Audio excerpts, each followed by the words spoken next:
In a surprising turn of events, Max showed up on my curb at exactly 8 a.m. I had a duffel bag full of clothes, the package that needed to be delivered, and a thermos full of coffee in my hand. The bad mood that had clung to me the past few weeks was finally lifting. I might not have been looking forward to spending so much time with Max of all people, but this was my chance. This random but important errand was going to be the thing that got me out of the mediocre middle ground of the corporate ladder. Not even Max could ruin that excitement. I waved a little in greeting as he slammed to a stop by my house. Hey, I tossed the duffel into the backseat and slid into the front. It was a nice car. I did know much about cars, but this one seemed nice. I couldn't remember seeing it in the car park. It was a sleek black Volvo, the inside dark leather. I wouldn't say it to him, but it was a good thing that we were taking his instead of my old blue Chevy. It would not be half as comfortable, let alone get gas mileage as good as this thing probably would. Hey, Max's radio was playing some old rock song. He bobbed his head along to it, tapping his fingers on the steering wheel. His other hand was curled around a coffee cup. It was an extra large from a coffee shop kind of near work. I'd gone there once my first week at the office. It was one of those artisanal, expensive joints. I buckled my seatbelt, and after giving me an appraising look, he took a gulp of his coffee and threw the car into drive. We shot off of the curb fast enough that I let out a quick, surprised curse. I tightened my grip on the folder of information. You drive like a maniac, I said. Max rolled his eyes. Dude, 40 hours. I shrugged one shoulder. I'd much rather get there in 42 hours and survive, but hey. I flipped through the documents one more time, even though I mostly had them memorized from going over them last night. Hey, if we take Route 150 south then. Nope, Max barely glanced at me, interrupting my suggestion. I mapped it on my phone. But the documents. Harris is 100 years old, Max said. He reached for his coffee again. It bumped against my thermos. We're not taking directions from a literal map, we can just use an app. I pursed my lips together. Don't fight, I reminded myself. There was no real benefit to arguing with Max. We were stuck together in his car, and even though Harris had said that this would be a good opportunity for both of us, everyone knew that Harris had a soft spot for Max. They got on together easier than I did with any of the higher-ups, while I was sort of sure that Max wouldn't openly badmouth me to the boss. He probably wouldn't shy away from telling Harris if I was openly hostile. Fine, I said after a moment. Do you want to plan the stops now? I'm thinking we can switch every 4 hours, grab some lunch after the first switch. Max waved me off dismissively. No need, I like driving. I frowned. That's insane, I can drive at least half. Nope, Max said, my car, my rules. We could have taken a rental. My fingers creased into the papers and I forced myself to relax, to keep from jumping out of the car right then and there. No need, this baby drives smooth. He winked, then started to rattle off various details about the car. I interrupted him. I really don't care. I winced at the shortness of my voice and glanced over. Max's lips were twitching as if he were amused, eyes staying on the road almost purposefully. I felt less bad. I considered arguing more. It was ridiculous. There was no way Max could drive the entire way to and from Los Angeles, especially when another fully capable driver was sitting right here. I could talk about the ways that driving so much was dangerous. It was bad for the body, but also he was more likely to crash his car. He seemed to like his car. Maybe that would work, or I could argue that it was my job, my duty. Harris had chosen both of us, and I wasn't about to let him do more of the legwork so he could one-up me. I drank my coffee slowly, considering my various options. Regardless of what I did, I was trapped with Max for, I checked my watch, at least 39 hours and 44 minutes. I needed to play nice. Max hummed along to the music playing. I didn't recognize it. I didn't really listen to rock music. Ambient work tunes, sure, or whatever indie band Macy was into that week. But I wasn't really into any particular type of music myself. Nick said that was weird. I told him he was a dick. We agreed there was a difference in opinions preventing us from seeing eye to eye. I drank the rest of my coffee slowly, even though I was used to being up this early. Hell, I would normally have been in the office for an hour already. It was different. I couldn't lose myself in work. Couldn't dive into my cubicle and ignore the rest of the world while going over customer complaints and expense reports. Normally, I did everything I could to avoid spending any amount of time with Max. Now it was taking everything in me to not stare openly at him. I didn't think I'd ever seen Max drive before. Of course, I got to work before him and left after him most days, so it wasn't like we'd be leaving the car park at the same time, but even before work. In college, I couldn't remember a time when he'd been behind the wheel. It seemed impossible now watching him on the road. He looked more relaxed here than he did anywhere else I'd ever seen him. I briefly wondered if that was safe, if he was actually currently using any brain cells at all. One hand was curled around the steering wheel, a loose grip that was nothing like the 10 and 2 I drove at. His other sat on the top of his coffee cup, which had to be long empty but still occupied the cup holder. He had a thick ring on his middle finger, a dented silver band. Had he always worn that? It looked like a wedding band. I snuck a glance at his face. Surely I would know if Max had been married. We'd been in each other's lives for far too long for that to be a surprise. He quirked an eyebrow and looked over at me. Yeah. Just wondering if you're purposefully trying to kill us, I sniped automatically. He rolled his eyes and went back to staring at the road. In my defense, he was driving 90 in a 75 zone. I had never really taken the time to study Max physically. At least I knew everything about his grade, stats, every promotion and side project he'd gotten since we started at Spectrum, but I had never really looked at the guy. I'd spent all of my time avoiding it, actually. But here, trapped in a car that smelled like citrus, there was nowhere else to go to look. His hair was wild, like he had never taken the time to brush out the crazy, dark brown curls. It was entirely unprofessional. It had to add at least 3 inches of height to him, compared to the near buzz cut I got once a month. He looked like a frat boy.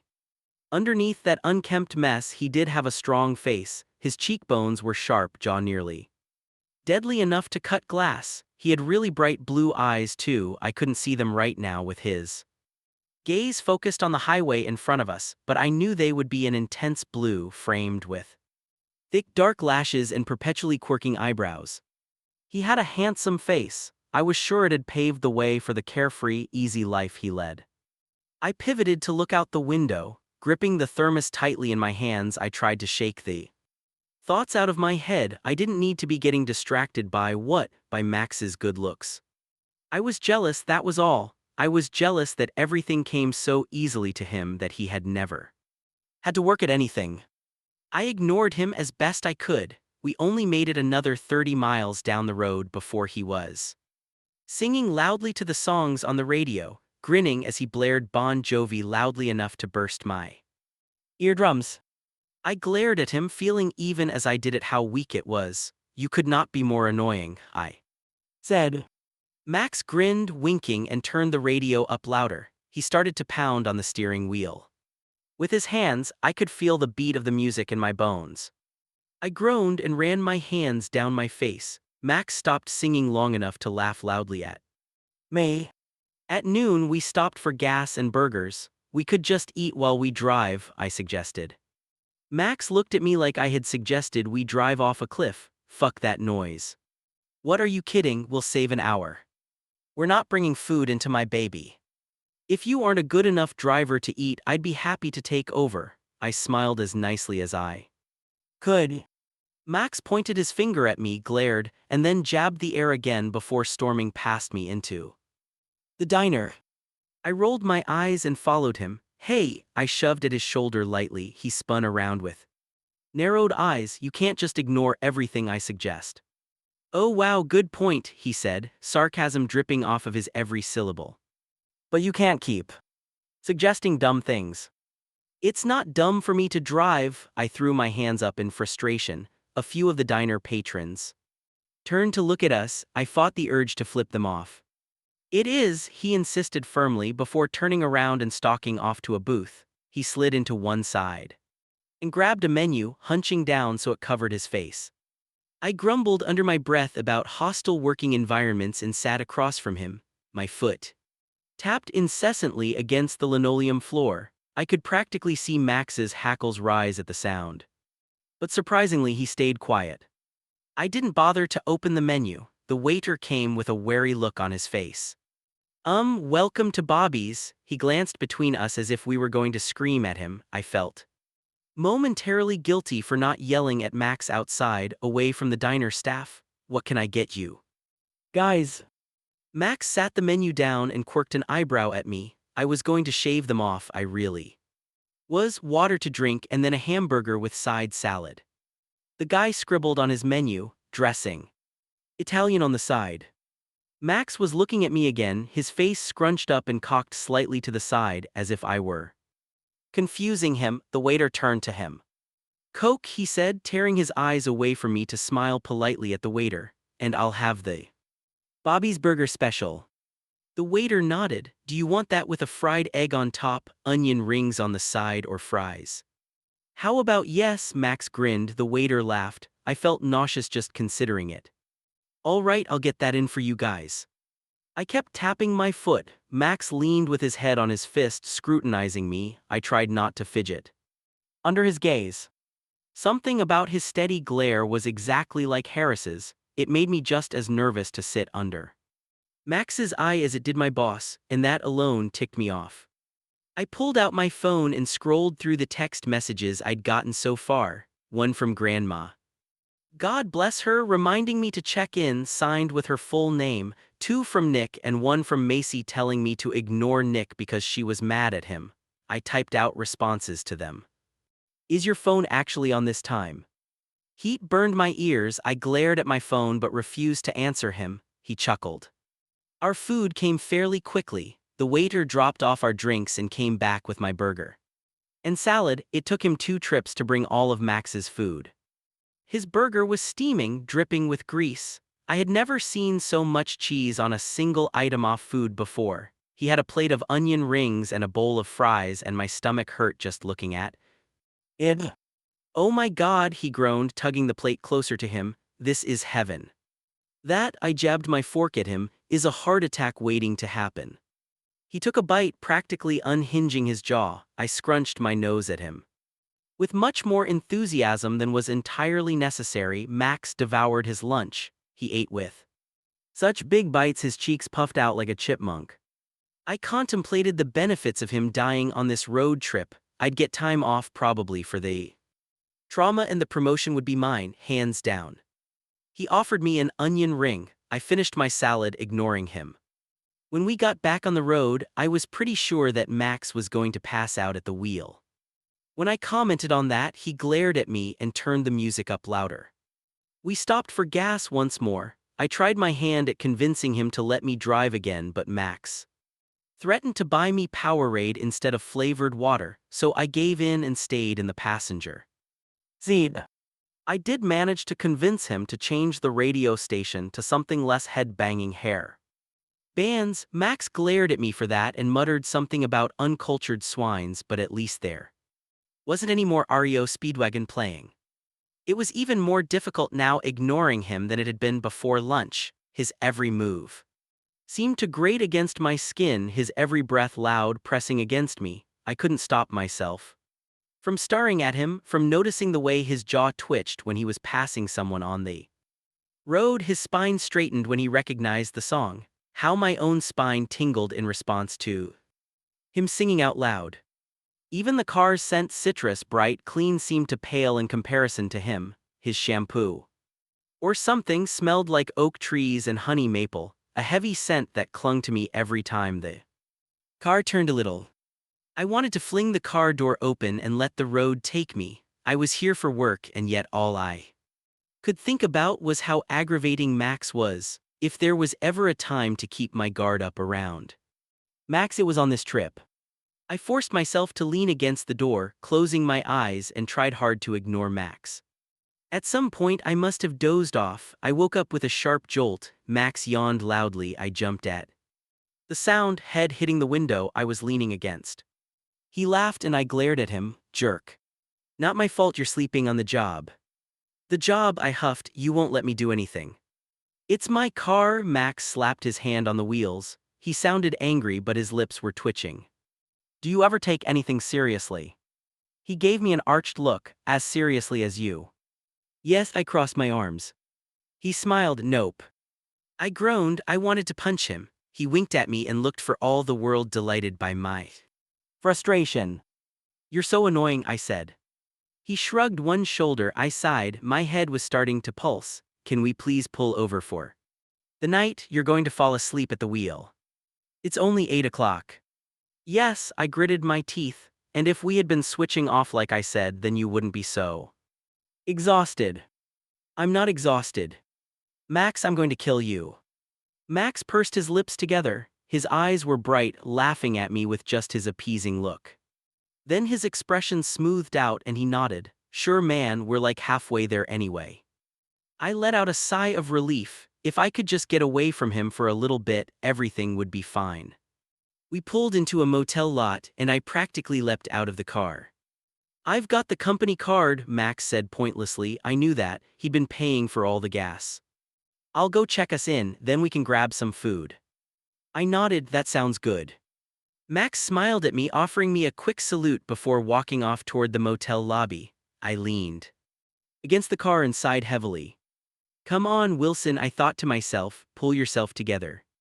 This trip was going to be the end of me. 5. Max. The motel keys dangled from my hands as I made my way back to Luke. He had been moody all day, bouncing back and forth between sniping at me and pretending like I wasn't there. I hoped a good meal and some sleep would get the stick out of his ass, otherwise tomorrow would be just as long and just as annoying. Hell, I knew the guy didn't like me, but it wasn't my fault I existed. He could cut me some slack. We took our bags to our rooms adjoining with a door that Luke emphasized would stay shut. I rolled my eyes like I had always said, Luke Wilson was a dramatic bitch.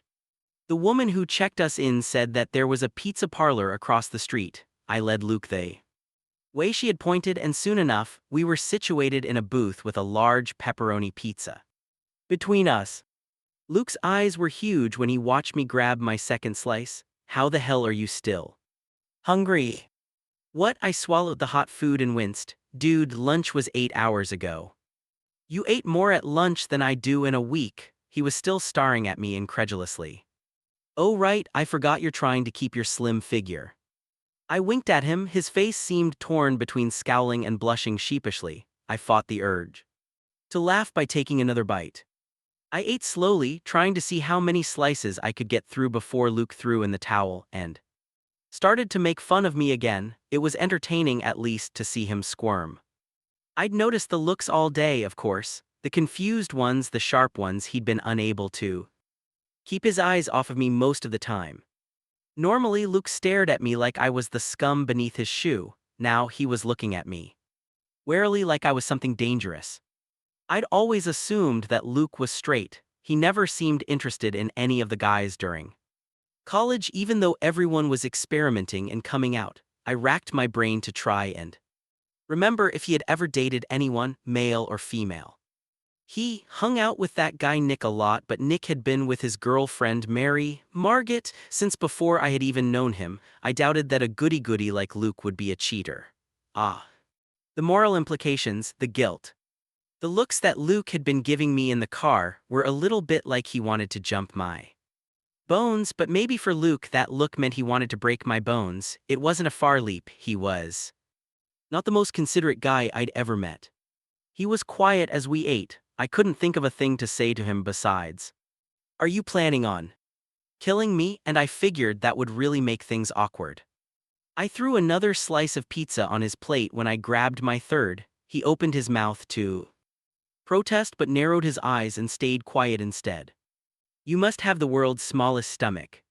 Luke took a bite, rolling his eyes as he chewed slowly. I'm not a gluttonous monster.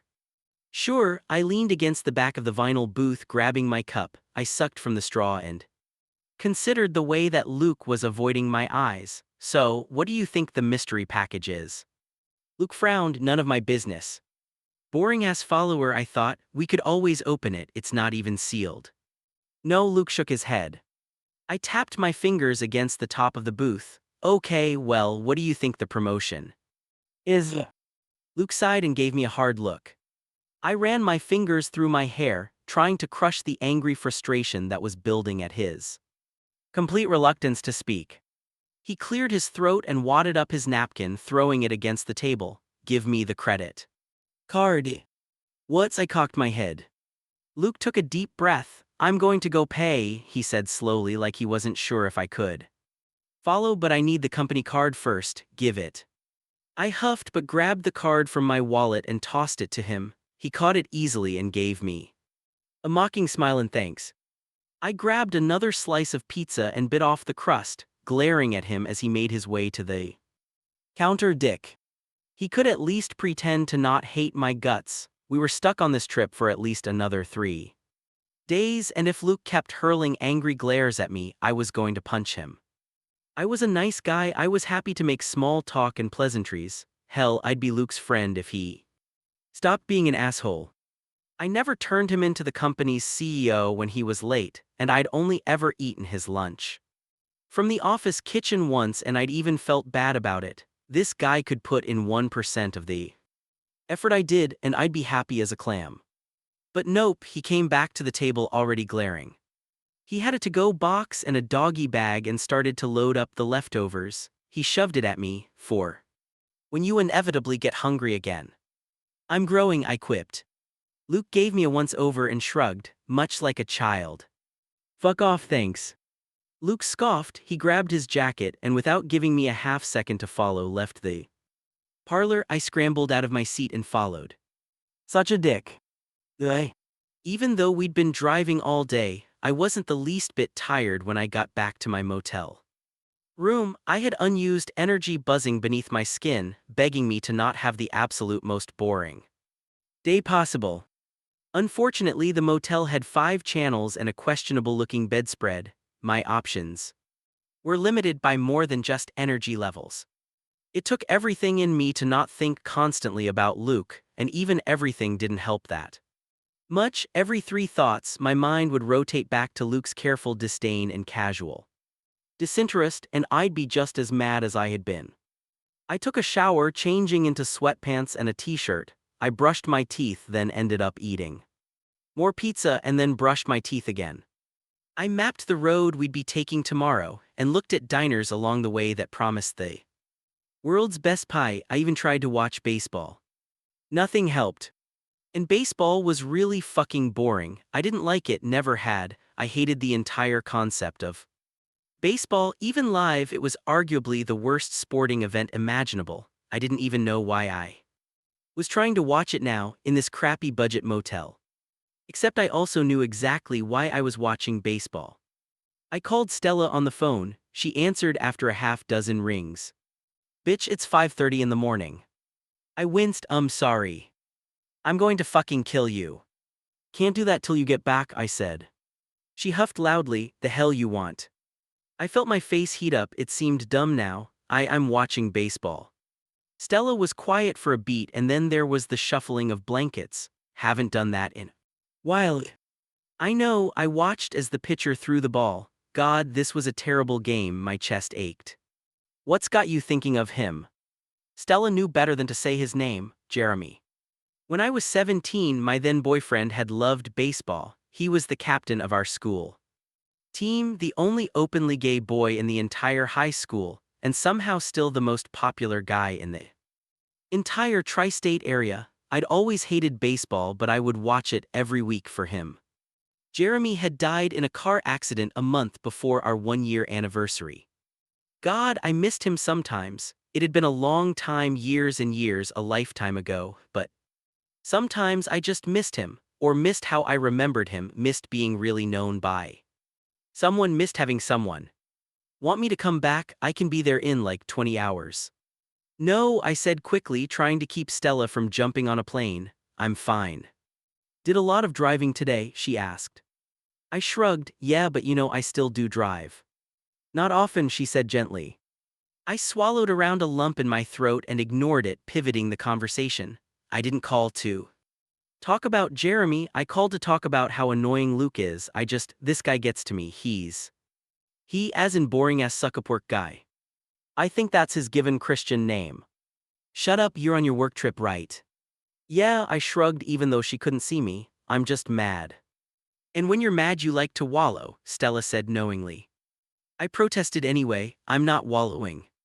Yes, you are, Stella said firmly. Her voice had lost its sleep heaviness and I was being attacked by the full brunt of Mama Stella parenting. I should have called my actual mother, she'd be way more sympathetic. You're mad that this guy doesn't like you, and instead of dealing with it, you're wallowing. I refuse that analysis.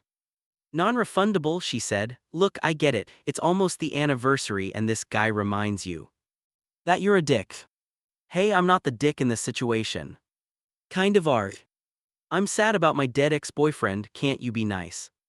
I would if I thought you were actually sad about him, but you're not. I sighed heavily, my head hit the back of the bed frame and I winced, rubbing at the sore spot. If Jeremy was here, I don't know, maybe he'd kick Luke's ass. You could just kick Luke's ass. Good point. Half pint, stop being such a brat and go deal with it. The announcer was talking about innings. God, baseball was boring, Stella was mean, calling her. Had been a bad plan. I tried to talk to him. But did you try to talk to him about why he won't talk to you? I didn't answer, she groaned. Go be an adult and then call me during normal talking hours. Fine, good night, love you. Love you, she hung up before the last syllable got out. Admittedly, I felt better after talking to Stella, I always did. Before I could lose my nerve, I turned off the TV and grabbed my shoes, slipping them on quickly. I walked the short distance to Luke's room. I banged on the door incessantly, not caring how annoying the sound was. I heard the TV cut off. And his shuffling steps before the door swung open. The hell, he said harshly, eyes wide but still glaring at me. It was an impressive angry look. He had also changed already, though his sweatpants were snugger than mine and cut off at the ankles. His t-shirt was at least 3 sizes too big and fell off one shoulder, exposing his collarbone. And the smooth, pale skin there. I tore my eyes away from it and glared at him. What the fuck is your problem? Luke's eyebrows shot up to his forehead and his mouth fell open. You coming and banging on my door for starts. The adrenaline in my body was turning into rage and I jabbed my finger against his chest. No. You Scorpio sun, Aries moon bitch, what is your problem with me? He blinked at me, I felt my chest heaving and dropped my hand to cross my arms and glare back at him. Luke waited a breath and then two. I could practically see the gears turning in his head as he weighed his options. You are my problem. I didn't do anything to you, I threw my hands up. He closed the space between us, crowding me. You get everything you want with absolutely no effort. You don't care about anyone or anything and you just keep getting ahead and it's unfair. Life isn't some easy breezy bullshit for the rest of us, you know. I felt the breath shoot out of me like a punch. You show up to work late every day and nothing happens, you get the Haseman account, you get this promotion even though I work twice as hard. Luke gave me a scathing look, eyes dragging up and down as he spat his assessment of me. You're a privileged asshole who doesn't care that you haven't actually earned any of the shit you have. Shock had me frozen to the concrete my feet were planted on. There were dozens of things I could say. I could tell him how hard I worked, what a flawed assessment he had of me, that not everyone had to be a damn martyr, but nothing came out. I just blinked at him, craning my neck up to see with him this close to me.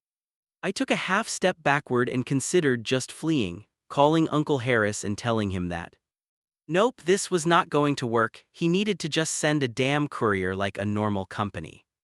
And then Luke pounced forward, hands fisting in my t-shirt, and he dragged me to him. There was a beat for half a second when our chests were touching and my hands had flown up and grabbed him by the elbows where there was a chance for us to stop, for me to knock him away, for him to let me go. We held our breaths, neither of us moved. And then Luke kissed me. His lips were soft, the pillowy press of them a gentle intoxication against mine. He tasted like the sharpness of mint, like he just brushed his teeth, and his tongue swept across my bottom lip with a slow, languid drag. I parted my lips, dragging him closer to me. My fingers dug into his skin, his hands relaxing until one was curled around my neck and the other flat-palmed against my chest. I chased his tongue with mine, tasting the roof of his mouth, feeling the low groan inside of his chest. Then, just as quickly as it had happened, Luke was gone. I stumbled from the loss, slamming into the door just as it was thrown shut. My forehead leaned against the door, my chest heaving as I tried desperately to catch my breath. Carefully, I turned so my back was against the door, my legs pushed out in front of me, barely supporting me. They felt so weak. I raised 2 fingers to my lips and pressed against them. They felt swollen and warm. Damn, that was unexpected. 6. Luke. My mouth was on fire. I locked the motel room door and flipped the deadbolt, as if Max could somehow get the first lock undone. Turning off the lights, I flung myself into the bed. My heart hammered wildly in my chest. I pulled the blankets up over my head, clenching my eyes shut. Max knocked on the door a few times. I ignored him and pretended to be asleep. What the hell did I just do? My stomach rolled. What had I done? Why had I kissed him? Kissed him? Oh good God, I just kissed Max. A man. Of all the truly stupid, truly terrible things I could have done, this had to be the worst. This had to have been the absolute dumbest thing that anyone anywhere could do. It would have been better if I'd punched him. Punching him wouldn't ruin my life, sure, I'd get written up at work, but even Harris had to realize what an annoying pain in the ass Max could be. Surely he wouldn't fire me for punching him. Or I could have kicked him in the balls. That would have been a much better option than kissing him. I waited under the covers until I was sure that Max had made it back to his room. I heard baseball blaring from the other side. I turned on my own TV to drown his out. A home makeover show played, and I watched it mindlessly, trying to get my pulse to stop radiating out of my body. I couldn't shake the image of Max, lips already swollen and parted, eyes wide and surprised. I didn't know that I'd ever seen him that quiet, without smirking or laughing for that long. I shook my head almost violently, my neck hurting from the emphatic roll. I threw the covers off and went into the bathroom, yanking the hot water on. I needed to stop thinking about that. I'd made a mistake, big deal. People made mistakes, people kissed. Guys kissed, just because I had never kissed a guy. I jumped into the shower and scrubbed at my hair with the small, travel-sized shampoo. I listened to the TV blaring and thought about how many more hours we had to drive. We'd driven for nearly 12 today. We could get the rest done tomorrow, make it to LA maybe. Be back in 4 days instead of 5. The shampoo smelled like oranges. The sharp burst of citrus reminded me of being in Max's car, of the warm sun beaming into the hot black leather, of Max being just a half a foot away. We'd be back in that car tomorrow. I could reach over, grab him, feel his large, warm hands press against me. My elbows still burned from where he had touched me, innocent practically in the way he'd grasped at me. I couldn't fight against the onslaught of wonder, the desire to know what it would feel like if his hands weren't just clutching me in surprise, but moving, exploring. I yanked the water over to cold. Get control now. I finished my shower as quickly as possible, nearly shivering by the time I climbed out and dried off. It's no big deal, I said out loud. My voice cracked and I shook my head. The mirror was halfway between foggy and clear. I stared hard at my reflection and brushed my teeth for a second, time scrubbing vigorously. So it's the first time you kissed a guy? My voice came out in a whisper. My skin was bright pink, and I couldn't tell if that was from the water or the embarrassment coursing through me. God, what if my grandparents found out? They couldn't, they wouldn't, no one had to know. Max knew, but Max might tell someone else. Waves of nausea had me rolling into bed, covering myself up with the covers again. Why did I have to go and kiss him? Kiss him? He was such a dick. Of course he'd tell everyone. He'd go straight into the quad with a t-shirt that said I kissed Luke on it. I'd have to move to a new state, get a new job, maybe a false identity. I could go by Trevor or Thomas, something innocuous. Or maybe I could learn to live in the wilderness. Nick had a bunch of camping gear. I could just take it, grow a garden, become a mountain man. Get a grip, I murmured to myself. Underneath the covers, the words sounded like they were echoing off of a canyon. I could still feel my heart beating too quickly in my chest. I didn't need to flee the city. That was a bit overdramatic. It was a fluke, a mistake. I would just have to ignore him completely and pretend like nothing had happened. I, I woke up the next morning more alert than I had ever been. It was like I hadn't slept at all. I dressed quickly and drank the sad, watery coffee that the motel room offered with little styrofoam cups. It was disgusting but made the horrifying alertness feel at least marginally deserved. I had a text message from an unsaved number by the time my bag was all packed again. I frowned and opened it. Meet at the car in 15, XOXO. I could practically feel my face paling. I glared at the phone even as it and my hand shook. The phone buzzed again before I could think of an intelligent response. This is Max, by the way, in case you didn't save my number. I huffed and threw the phone on the bed and made another pot of coffee. It was decidedly worse. The second time, I finished packing my bag and gave myself a quick once-over in the mirror, despite the bruise-like dark circles under my eyes. I looked more or less normal, more or less like I hadn't kissed a guy who happened to basically be my mortal enemy. I groaned and splashed water on my face before grabbing my bag. I flung my coat over my shoulder and reluctantly grabbed my cell phone. Max's number had sent me a string of kissy face emojis. Taking a deep breath, I forced myself to go to the car. The walk over took about 30 seconds. It felt more like 30 years, like I was truly in purgatory. The thought of even facing Max again was crippling. His bag was nowhere in sight. Max leaned against the body of the car, his legs long and stretched out in front of him, crossed at the ankle. He was wearing a pair of light-wash jeans with a small rip in the knee. His t-shirt was plain white but hung against his chest and shoulders snugly. I wondered if he'd picked that outfit just to punish me. Then I promptly reminded myself that he could wear whatever he wanted, because some guy wearing anything wasn't punishment, because I did not care. I stopped a few feet short of him. His hair looked even worse today than it had yesterday. The dark brown curls were practically standing straight up, and he hadn't bothered shaving, giving himself a thick 5 o'clock shadow all along his jaw. His blue eyes were a little bloodshot, as if he hadn't slept that great either. I cleared my throat. He quirked an eyebrow. 12-ish hours to home. I thought I could hitchhike. Max pushed off the car and swung a little toward me. He winked. Hey. Hey. No kiss, good morning. I glared at him and elbowed my way past him, making sure to hit him with my shoulder, and climbed in the front seat. He watched me as I struggled to throw my duffel in the backseat behind me. Before shaking his head, crossing around, he took the driver's seat. I sighed. Any chance I'll get to drive today? Max looked at me incredulously. You're joking, right? I am perfectly capable of driving, I said. Max clicked his tongue as he threw the car in reverse. Tough shit. I opened my mouth to argue, but he continued talking before I could.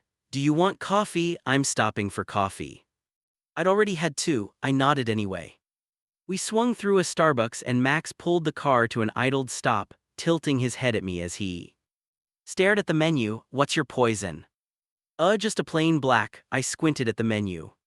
Boring, he said passively before ordering. Yeah, we'll take a large black coffee, your house blend is fine, and then a large black Americano. And hold on 1 second, he glanced at me and said quieter, I'm getting food. I nodded. He turned back to the menu. We'll take 2 of your egg croissant breakfast Sandwiches. We went through the drive-thru and Max handed me my food. He gulped down nearly half of his coffee before we even left the parking lot. He perked up immediately. How'd you sleep, Luke? I jolted a bit in surprise and turned to look at him. He was staring out the windshield with his breakfast in one hand. Fine. Yeah, he took a bite and chewed contemplatively before shrugging. I figured you would have slept great is all, after a kiss like that. I cursed under my breath and shoved half my sandwich in my mouth to keep myself from saying something very dumb. doing my best to ignore the blaring radio and Max's constant rattling of jokes. Hey, you're not bothered that I'm such an amazing kisser, right? I ate in silence. I wanted to punch him, or maybe kiss him to shut him up again. I recoiled from the thought quickly. I did not want to kiss him again, I hadn't even wanted to kiss him then. It was fight or flight, that was it, just adrenaline. We were coworkers, so it wasn't like I could punch him. That kiss was the polite, coworker version of socking him in the face. I turned to tell him that, but he was grinning, wide lips spread in a smile, his head bobbing a little with the music, and I felt my stomach flip. Leaning my head against the window, I pretended to be asleep. Apparently, despite years of evidence to the contrary, I had absolutely no self-control or willpower. No matter how many times I purposefully redirected my thoughts, I couldn't stop thinking about kissing Max. The problem was him, it was being near him. I could hear his chest rumbling as he hummed to the crooning rock music, could smell that warm pine scent that I knew wasn't his car, had to be the heady smell of his soap, of his skin. I could feel the heat radiating off of his thigh pressing against the outside of mine. My chest felt tight like coiled wire, my stomach was flipping, full of confused, anxious butterflies. Even with my eyes closed and a fake dream fluttering my eyelids, all I could think about was the warm feeling of Max's tongue against mine. I let myself imagine just briefly what it would be like, what it would mean to give in, to stop fighting, to admit things that didn't need admitting. I imagined not slamming the door in Max's face last night, instead dragging him across the threshold. The sounds he'd make if I'd pressed him against the cold door, crowded into his space. Completely, they'd be full of indignation at first, but then turn to whines, to please. He'd open up for me, strip out of his tight clothes, bare his skin, and my eyes flew open. Holy shit, get a fucking grip, Luke. Max shot me a worried glance. Okay there, man. I pointed wildly out the window, and thankfully his eyes moved there. The rest stop. Yee, I cleared my throat and tried again, subtly dropping my hands to my lap. Why had I tucked in my shirt? Yes, I need to use the bathroom. Oh, okay. Max flipped on the blinker and slowly took the exit. I threw the door open as soon as the car was parked. The rest stop bathroom was a disgusting place, and luckily exactly the sort of environment I needed. I felt the heat seep out of my veins and my body start to respond to my demand to settle the fuck down. Splashing water in my face, I glared at my reflection. Luke, I said firmly. I had nowhere near the same hard tone as my grandparents, but fuck it. Wasn't like I could call them and ask for advice. I glared even harder at the way my reflected skin paled at the thought. Get a grip. I grabbed a paper towel and dabbed at my face. So you kissed your coworker, so what if he is the worst person you know, and also the most entitled and a brat, and the closest thing you have to a mortal enemy? Everyone makes mistakes, and okay, he's a he, and that is not good, but no one knows, and no one has to know. Plead the fifth. It's fine, it's fine. I wondered if my look of assurance was half as convincing as it needed to be. I looked frenzied to myself. Maybe Max wouldn't notice. The bathroom stall opened and I jumped, cursing to myself as an old man came out from behind the door. Oh, hi. My face burned with a bright blush. I didn't realize anyone else was in here.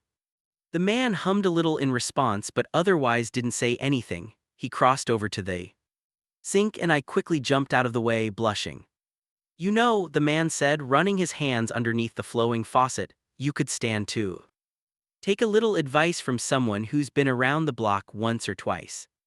I swallowed past the embarrassment and tried to wrestle my expression into something polite. The man was wearing an old brown sweater that reminded me of something my grandfather owned. It made me miss him with a fierce ache, even if I was well into my 20s and could never tell him what was actually going on with me. The old man glanced at me and sighed happily. I've been married to Glenda for 60 years. Geez, she's the love of my life. I couldn't help but smile back at him. That's really nice. My grandparents have been together for a long time too. Nobody thought we'd last. The man kept talking like I hadn't interrupted. It's been 62 years and no one believed we'd last a week. If I'd listened to everybody else, I'd have married Layla. Layla. My would-be high school sweetheart till Glenda. He dried off his hands and turned to look at me. It was a little far off, his look, a little bit like he wasn't really seeing me at all. He smiled softly. Not a day goes by I don't thank my lucky stars I didn't listen to anyone else but my heart. I swallowed hard. That's really nice. The old man hobbled by, patting me on the shoulder twice before continuing on his way. Layla was arrested 10 years later for murdering 6 husbands, you know. I blinked in surprise, turning around, but the old man was already gone. I let out a disbelieving chuckle. I had no idea how that related to me, but sure, it was nice to hear that sometimes love did prevail.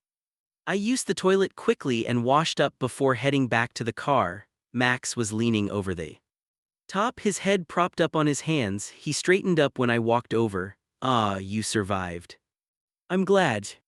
I rolled my eyes and flung open the door before freezing. Ignoring the issue at hand, sure. Ignoring Max trying to be nice when he had this huge thing to hold over me, probably not such a good idea. I took a deep breath. You too. I glanced up and watched surprise blossom on Max's face. He cocked his head, narrowing his eyes before a small grin grew on his face. He slapped the roof of his car. "Let's get going." 7. Max. The winding road down to LA was probably very beautiful. Warm sun and bright green leading into the burnt orange of desert. I wouldn't know we were taking the interstate. It was on purpose that I was driving the entire 40 hours by myself. I loved my car. She was a beautiful, lean, expensive sweetheart that I was unwilling to part with, even if it meant I got a break from the leg cramps, and the last time I'd let someone drive my car when I knew it wasn't a good idea. Well, Luke wasn't going to get to drive, even if he was a fantastic kisser. And fucking hell, he really was. It had been almost 24 hours and I couldn't get the feeling of his mouth against mine out of my head. He'd kiss like he argued, sharp, sure, confident that he was going to win, but with just enough give that I could still take what I wanted. It was overconfident and self-assured, but good, really, really good. He'd tasted like winter fresh and blueberries, and I was sure that he hadn't even eaten blueberries that day, so I had no idea where that had come from, and shit, I needed to stop thinking about that, about him. I didn't know why Luke had kissed me, and I didn't know if he'd do it again, but from the whiplash of hot and cold he'd been giving me ever since, the ball wasn't really in my court. I had tried to make light of it, tease him a little to get rid of the tension between us, but no dice. Luke hadn't really responded to my humor the right way, and I didn't know how else to clear the air. The guy sort of hated me. But I didn't have a problem with him. If he wanted to make out, I'd be game. I shifted in my seat and ignored the heat that shot through my spine when he turned to look at me. Immediately, my body felt jittery from a simple look that wasn't filled with malice. Good God, I was going insane. How are you driving 1,000,000 miles an hour and we're still not there? I relaxed a little in my seat. This was a Luke I understood, whiny, annoyed at me as if I myself were personally responsible for the traffic. I tapped my fingers on the steering wheel and hoped that the Journey blaring on the radio helped soften his annoyance at me. It was a great song. Good point, I said, tilting my head toward him as if in consideration. I'll just quickly call every single other person on the fucking road and ask them to please get out of our way. Smartass. Wine bag. Wine bag. Luke shifted in his seat, the seat belt tugging as he turned to look at me. Incredulously, the traffic was slow enough that I could turn to and watch as his face worked. Through the insult, he tried to hide it, but I'd spent enough time with Luke hatting me to see that this was amusement underneath the surface, not annoyance. I call it like I see it. You're an idiot. Ah, Luke, I missed us. I shot him a wink. His face twisted in a scowl, but his cheeks flushed a very pretty pink. He huffed and looked out the window, stealing the occasional glance at me that he pretended he was. Luke reached over and hesitated, squinting his eyes at me in concentration, before flipping the radio station. I raised my eyebrows. Getting comfortable, are we? Shut up, he replied automatically. I rolled my eyes but didn't turn the station back. The rush hour traffic was starting to become stifling. We'd just done a drive-through for lunch.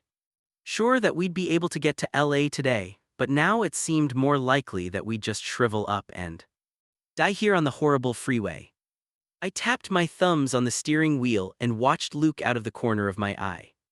He was dressed in a loose green button-down today, untucked after his trip to the bathroom, and the material stretched across his shoulders nicely. It made his green eyes seem even brighter on the very few occasions that he actually looked at me. His bottom lip was bright red from being worried between his teeth the whole day, and now that I knew how great that lip could feel, it was taking everything in me to not slip my thumb over there to free it from the abuse. Nothing so great should be taking such a beating. I hadn't thought about Luke like this before. It had never occurred to me to want anything from him besides the semblance of respect. He hates you, I reminded myself. What had he called me last night? Arrogant, selfish, something like that. He hated me. If anything, the kiss had been an angry kiss, not that I'd be totally opposed to hate sex with the guy, but hell, I didn't want to make this aggressive coworker thing worse than it already was.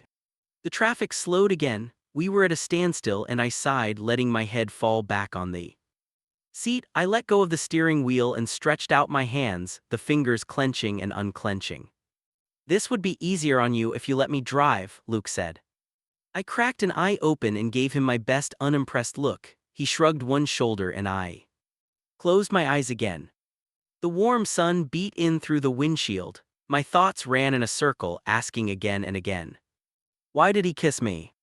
Luke let out a strangled sound. I turned to him, frowning. His eyes were wide, the bright green framed by raised eyebrows and a bright pink face. He had one hand on the car door handle, as if he were going to try and escape down the freeway. I froze. I had asked out loud why he'd kissed me. Oh shit. Luke. We both started at the same time and I froze, locking my muscles in place so I wouldn't bolt into the traffic. It would be ridiculous if we both ran from the car. Luke's face scrunched in concentration as if answering this might kill him. The radio bleated an old rock song that I couldn't pinpoint. The blush on his cheeks spread, turning his ears and neck a soft pink. He looked trapped, like I'd thrown out a net and caught him. I felt momentarily guilty before remembering that first he'd kissed me, and second I hadn't meant to ask him the question. Traffic lurched forward. Fuck, I muttered, shaking my head and slowly let go of the brake. The car rolled. I like you. I slammed on the brakes hard enough that if we had been accelerating at all, it would have caused whiplash. Instead, it just caused a single horn honking and a string of curse words falling from my own lips. Excuse me. Part of me could tell that I was laughing, openly laughing at him, but the shock was clouding the part of me that would normally feel bad about that. Luke glared at me. I'm not joking. Traffic stopped and I turned, looking at Luke incredulously. Wait, you're serious? This is why I never said anything. What are you talking about? You hate me. Yes, Luke confirmed, sighing. He shrugged. I also like you. Shouldn't they, I don't know, be mutually exclusive? Yes. Luke shrugged again. I was going to pull my hair out if he shrugged one more time. I knew you'd make a joke out of it. I'm not trying to, at least. I stumbled over the words. My chest felt a little too full, like the rumbling was going to send something over. It didn't feel good. It didn't feel bad either. Every interaction I'd had with Luke in the past week, hell, the past year, the past few years ran through my head and I tried to understand it with this new information. I was spinning in circles. I didn't even know you were into guys. Luke quirked an eyebrow. His blush was receding and his smile, soft and a bit tentative, was a new look on him. The kiss didn't give it away. I blinked. No. Luke rolled his eyes. I felt a little better. His annoyance made sense. I never hated you, parts of you sure, of course, but I don't know. He glanced down to his lap and I had to lean a little, cocking my head to the side, to hear him all the way. I never hated you, I hated how I felt about you. I hesitated, my throat was closing up and I couldn't tear my eyes away from Luke. Was he serious? Was this a trick? I let myself think just for a second what it would mean for Luke to like me, for me to like him back. I swallowed hard and opened my mouth. Luke spoke quickly before I had the chance to say anything. We're never getting there tonight. I felt my head spin a little at the sudden change of topic. I looked down at the clock. We've got like 5 hours. Yeah, he shifted in his seat, settling with his chin nestled in his hand, looking out the window. His ears were back to being bright red. I took a deep breath and let it go in a rush. Let's stop for the night. Luke stiffened but didn't say anything. It's too late to deliver the package tonight, even if we get there in 5 hours and we've been in this car all day, I kept talking. Can't deliver it tonight anyway, so logistically it doesn't matter if we stay here or there, right? Slowly, Luke sat back up. He had his bottom lip between his teeth. He nodded. A burst of adrenaline swam through me. I ignored it. It still took another half hour, but we finally reached the next exit. I pulled the car off the freeway, and we found a small motel. Quick turn around, Luke muttered. I rolled my eyes. He scoffed. For tomorrow, it's near the exit. We can afford an extra 5 minutes. Maybe you can't. What are we even arguing about? I interrupted. His eyebrows furrowed. I don't know. Do you ever? I asked. His lips twitched. Some of the time. Some of the time, I repeated, laughing. He smiled. It felt like a victory. I grabbed the bags while Luke checked us in. He came back out with 2 keys and dangled them. One's got a king, the other a full. Dibs. Dibs on the full, sure, no problem. I snatched the keys that he had motioned with when he said king. His jaw fell and he lunged at me, trying to grab the keys out of my hand. I threw them to my other hand and held them behind my back. He snuck an arm behind me to try and get them. I backed away and he kept crowding me until my back hit the car and his hand had curled around my closed fist. Our chests brushed. I swallowed hard. Should we get dinner? Luke's eyes were locked on my lips. They burned. His gaze snapped up to my eyes. I'm not hungry. I took a deep breath. Our chests pushed together. Drink in my room. You don't get the kings. I've got the keys, man. He huffed. Instead of clear annoyance, though, he was grinning. Fine. I dropped our bags onto the concrete and we picked them up. I trailed after Luke to the room and wiggled my eyebrows when I had to dart around him to unlock the door. He rolled his eyes. This motel was a lot nicer than the one we'd stayed at last night. The walls were a light gray, the bed absolutely gigantic with a soft green comforter and about a dozen pillows. There was a mounted TV with a dresser underneath it, 2 nightstands, a little round table with 2 chairs in the corner, and a door leading off to the bathroom. I dropped my bag by the bed and groaned as the AC cooled the sweat off of my skin. God, it feels good in here. I think I hate your car. I flopped on the bed and cracked an eye open to glare at him. Take that back. Nope, he set his bag down on a chair and toed off his shoes, crossing over to the other side of the bed. He lay back on it. There was still enough room for 2 other people to lie between us. My car is great. Luke hummed. This bed is better. Where's my drink? Drinks were your idea, Luke pointed out. I frowned and tried to think of a way out of getting up. He laughed and the bed moved. I heard the sound of his feet pattering on carpet, the mini fridge opening up, and he came back. Here, there's beer. I accepted the bottle. It was cold. I cracked it open. This brand is some bougie shit. Like that's not your favorite. Whatever. I kicked off my shoes and scooted so my back was against the bed's headboard. I took a long pull of the beer. It might have been the best beer I'd ever had. Don't say anything. Luke lifted one hand in surrender. He took a drink of his beer and I watched the way his throat moved as he swallowed.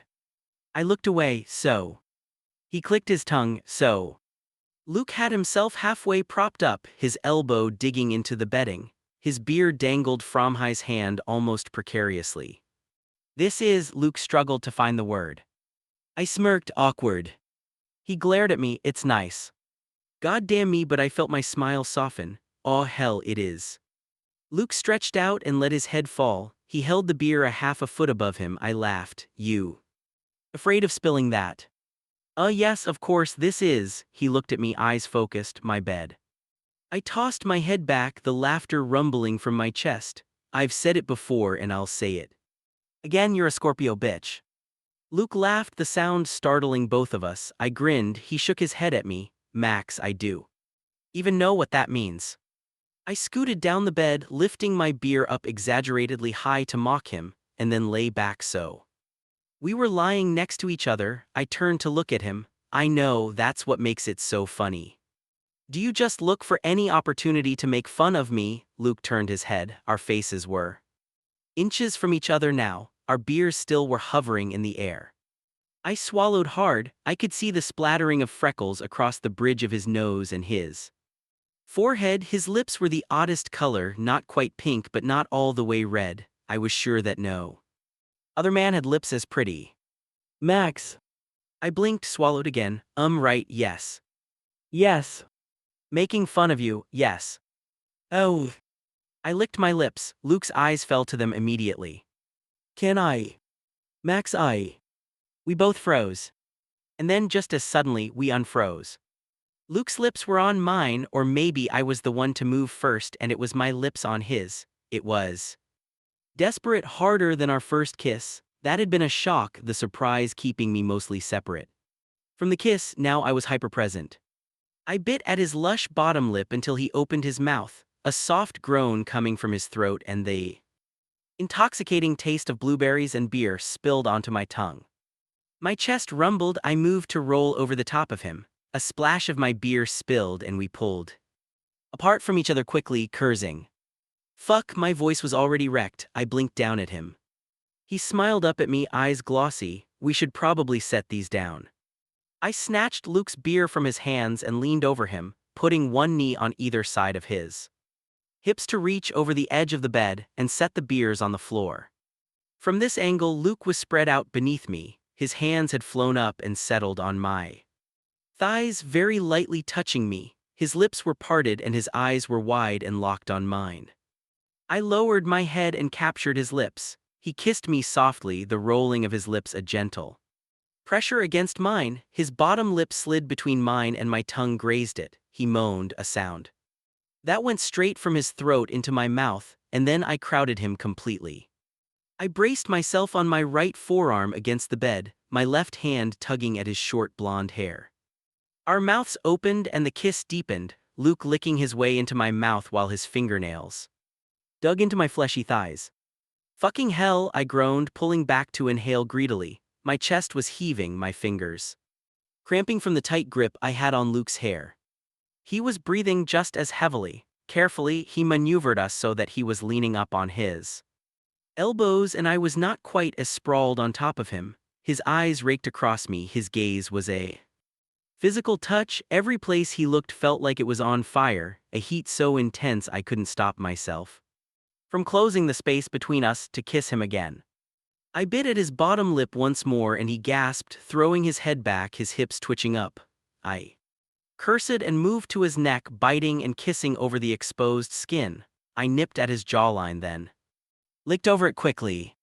His hips moved in steady rotation against mine as I worked on his neck. I tugged at the first few buttons of his shirt until they came undone, and sucked a bright bruise on his collarbone as a reward.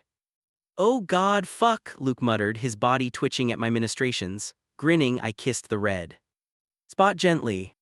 I licked my way down his body, undoing the rest of the buttons of his shirt as I went. Luke's arms gave away and he fell to the bed flatly. His hands flew to my head, his fingers intertwining in my hair. He gripped me hard. I felt the sharp pleasure pain burn and couldn't help the low sound falling from my lips pressing into his skin. I slid down his body until his shirt was gone and there was barely any bed left. His hips were rotating mindlessly in small circles. I felt dizzy, needy. I drew away from him, his hands tightening in my hair as he let out a small whine from the back of his throat. Luke, I said. His eyes flew open, they were dark, his pupils painting his eyes black. He had a soft red blush on the high of his cheekbones, his lips red and swollen. I surged up and kissed him quickly. He leaned toward me, following me as I pulled away. His hands had fallen limp onto my shoulders and I cupped the side of his face with one hand. I dropped my other hand to his lap, he hissed in surprise, head falling back. I could see a few dark bruises on his pale neck and gently kissed each of them. Max, he murmured. Heat flashed down my spine. Can I? And shit, I was usually much more suave than this. I was Max freaking Stevens, I wasn't some blushing virgin on prom night. Except Luke kind of was, and that was all sorts of weird and hot, and I could barely think straight. He swallowed hard enough for me to hear it. Our eyes locked, and slowly I moved my hand that was on his lap, pressing harder down on him. Luke's eyes shut and he bit hard on his bottom lip. He was hard against my hand, straining against his pants, and I closed my fingers around the aching bulge. His hips stuttered and he let out a low string of curses that went straight to my head. Luke, my voice broke. I tried again. Can I? Yes, Luke cut in quickly. Anything. Heat flashed through me, harsh and hot, and I nearly passed out from the intensity of it. I slid down his body until I was off the bed, my knees on the floor, and hands bracing myself on either side of his thighs. He pushed himself up a little to look down at me. Luke frowned, his face crumpling in confusion. Max, what are you? I grinned up at him and winked. Don't worry about it. My hands worked quickly, undoing his belt and opening his pant button. He hissed when I gently slid the zipper down, then let out a soft sigh that went straight to my own dick. I took a steadying breath and tugged his pants and boxers down in one go until they pooled around his ankles. I swallowed hard, Luke gasping at the rush of cold air hitting his hard erection. It stood tall, bobbing against his stomach as he fell back against the bed again. He propped himself up with one hand, the other going back to my hair. My spine tingled when he tugged. He was big, bigger than I thought, the tip a swollen red with a small decoration of blonde curls at his base. It was hell, it was a very pretty dick. I kissed it gently. Holy shit, Luke's eyes squeezed shut, his dick twitched underneath my lips. I looked up at him, grinning at the sight. He looked absolutely undone already. Well, Luke had been trying to fuck me since we'd met. Now at least we could call it official. I swallowed him down in one. Luke's fingers tightened almost painfully against my scalp, yelping out a hoarse, Max, fuck. I relaxed my throat, taking him down as deeply as I could, moving until my nose brushed against the coarse blonde hair at his base. My tongue slid and wrapped around him as I moved slow and carefully up and down his dick, bobbing my head slowly. He let out a string of soft, whining sounds as I used my lips and tongue to work him into a mess. Spit and pre-cum smeared across my face against his dick, and I used it to work him even harder. After a few minutes, Luke's hand started to move on my head. He sat straighter, his other hand joining in my hair as he set the pace faster and harder. I happily complied, swallowing around him and diligently covering my teeth as he fucked up against my face. With his pants around his ankles and his shirt unbuttoned and pushed to either side of him, Luke was a sight. I could feel myself strain against my own pants seeing him, head thrown back and eyes clenched shut as his hands forced my head to bob against his aching dick, hips moving off the bed in soft circular motions. A small whimper made it out from his pursed lips. I pulled off, one hand on the bed and the other on top of his on my head to help him ease up. His eyes popped open and I grinned. I can't hear you. His jaw fell as his lips parted. A low groan filled the air and I licked across his slit in reward. Oh Jesus Christ, fuck! Luke's hips jutted up hard, fingers clenching so hard I almost yanked away from him, and then he was coming. He spilled hard and fast and I quickly dove back down to wrap my lips around him. I snuck my tongue down him and licked at what I hadn't been able to swallow down. I gently sucked at him until he was spent, and then licked him clean until Luke had fallen back against the bed, dick going soft from overuse. Kissing his tip one last time, I sat back on my heels and wiped my mouth with the back of my hand. Luke was laying against the bed, breathing heavily. Fuck. I grinned. Is that a compliment? Is that a compl? He shook his head and laughed. He lifted one hand lazily. Come up here. Before standing, I eased Luke's feet up so I could slip his clothes off of his ankles. Then I crawled up on the bed until we were settled next to each other. Luke turned his head. His face was a fatting red, lips swollen, eyes glassy. He blinked at me and I smiled. Luke reached over and slowly undid my pants. I wiggled out of them as he tugged, and it took no time at all until we were both naked, pressed against each other, with Luke's hand between us, wrapped around me. His hand was bigger than mine, the fingers calloused and rough against my oversensitive skin. He trailed kisses across my lips, my cheeks, my neck, gently sucking against the pulse point there before, kissing me hard, tongue twirling in my mouth as his wrist twisted and his thumb grazed over the leaking tip of my own aching cock. Even though I had just had him down my throat, it was this, lying against the bed, Luke lazily jerking me as we breathed deep and ragged against one another, that felt truly intimate. My heart hammered in my chest, and when I came, bright white clouding my vision and the breath knocked from me lungs, Luke murmured in my ear about how good I looked. When I came back down, Luke gently cleaned me off with his shirt before tossing it over the bed. We fell asleep without saying another word for the rest of the night.